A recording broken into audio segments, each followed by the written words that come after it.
Rainey.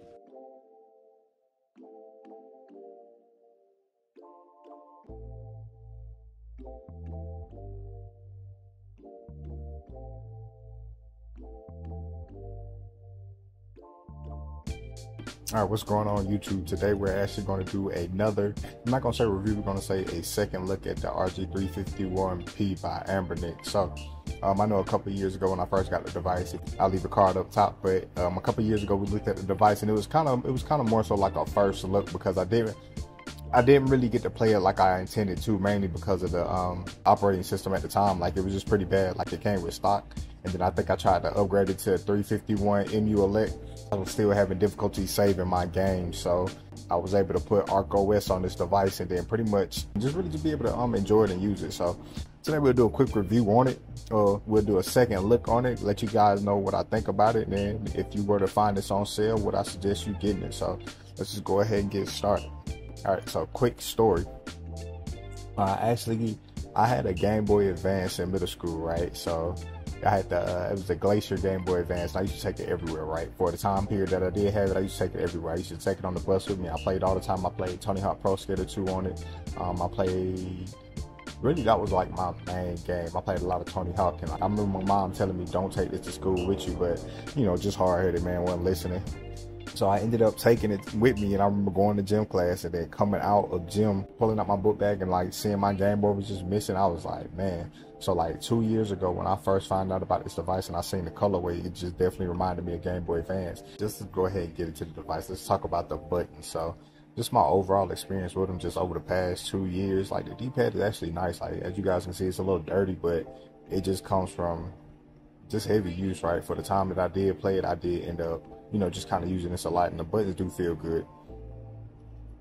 They do get a little dirty, like I don't know if you guys can see on the inside, like in the grooves. It collects dirt on the D-pad as well as the joysticks. I was trying to clean that up off camera as well, but I'm just kind of leaving it in there mainly because it just shows that, unlike others, I really do use my devices. Kind of saw the durability too. Like, there's a scratch right here because I really did drop it on concrete the other day, and honestly, with this device, I wasn't really too nervous. Like, just overall, the build quality on this is pretty solid. Like, this is something I wouldn't mind giving a kid, knowing that if they were to drop it or lose it or keep it in their book bag with a lot of other things, that overall it's going to be able to withstand that and be okay. As far as buttons go, D-pad is nice. Over here you have your select button up top, start button on the other side. Then you have your A, B, X, Y, and your right joystick. Now, honestly, with this system, this right joystick doesn't really do too much because it's only really able to play. It plays Dreamcast, not in the best quality, but it plays Dreamcast. And then, I mean, I guess if you do play Ape Escape on PS1, that would be the one game where you get to use the right joystick, or you could remap it, but just overall, it's just kind of useless, but it looks cool, right? On the bottom, you have your reset button, your dual speakers. It's supposed to be dual, but honestly, like, if I cover up one side, you can just kind of tell that. Or maybe it's just my unit, I don't know, but it's not the loudest. Then you have your TF card slot reader. On the left side, you have your power button, which you can kind of hold down to go into sleep mode. And then on the right side, you have your volume rocker. Up top, you have your L1, L2, yeah, your OTG, headphone jack, and then your charging port, and then R2 and R1. These feel like micro switches because it's clicky. You see, like, it has its scratches on the back, but overall, man, like, it's pretty durable, pretty durable. Again, this is with the ARKos operating system. The only reason it's on here because, again, the other ones just wouldn't work. Like, I didn't have my save states, and the entire reason why you buy retro devices to have the save states. Honestly, mainly for me, I mainly play Super Nintendo on this device. I mainly play in Game Boy Advance. You want to play Super Nintendo or Game Boy Advance, then yes, grab this. Grab this. But anything really higher than that, I mean, you can do a little PlayStation too. Like, honestly, my favorite way to play Blitz is on this device, PS4, mainly because it's like the form factor is easier for me to just hit my controls, and I just feel like I have more control over the game, unlike the 353 VS and the Retro Pocket 3 Plus.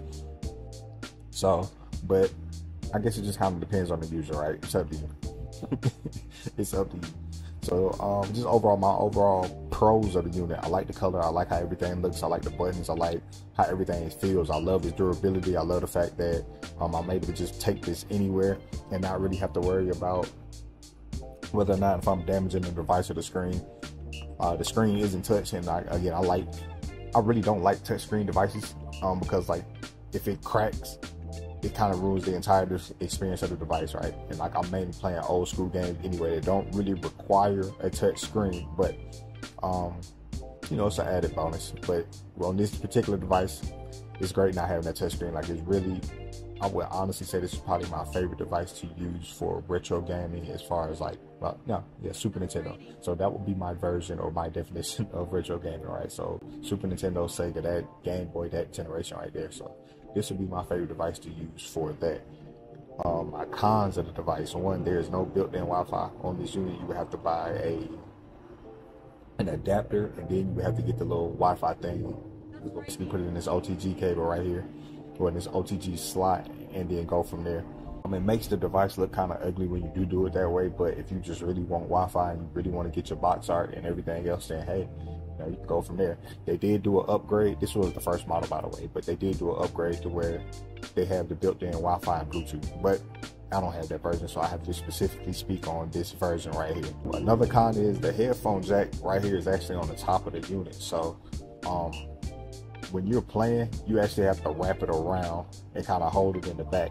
Is it too much of a hassle? Not really, but just visually, like it would just make more sense to put it right here. That way it would just kind of hang, and it wouldn't be in that way. It wouldn't be an interference for your fingers, right? I do like on the back, you see how they have the grips? Like it just feels comfortable on the hands.